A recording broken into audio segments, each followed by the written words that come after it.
Yes, ready, start.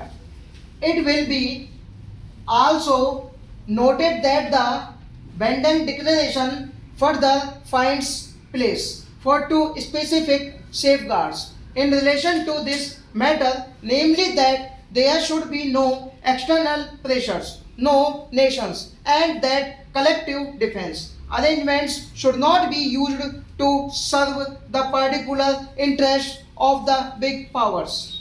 We are also happy that the declaration begins with a statement of adherence to human rights and therefore to the fundamental values of civilization.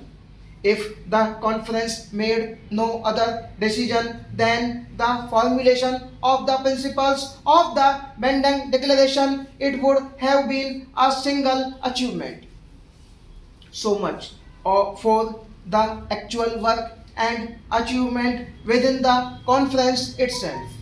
But any estimate of this historic week at Bandung would be incomplete and its picture would be inadequate if we did not take into account the many contacts established, the relations that have emerged, the prejudices that have been removed, and the friendships that have been formed.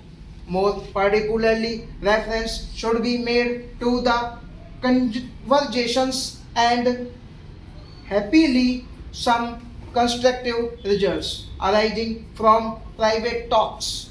Such results have been achieved in regard to some of the difficulties that had arisen in relation to the implementation of the Geneva decisions. In Indochina, direct meetings of the parties concerned and the good offices of others, including ourselves, have been able to help to resolve these difficulties and create greater understanding and friendship. This is the position in regard to Cambodia, Laos, and of the Democratic Republic of Vietnam. We regret, however, that we have not been able to make progress in this regard in respect of South Vietnam. This must await time and further endeavor.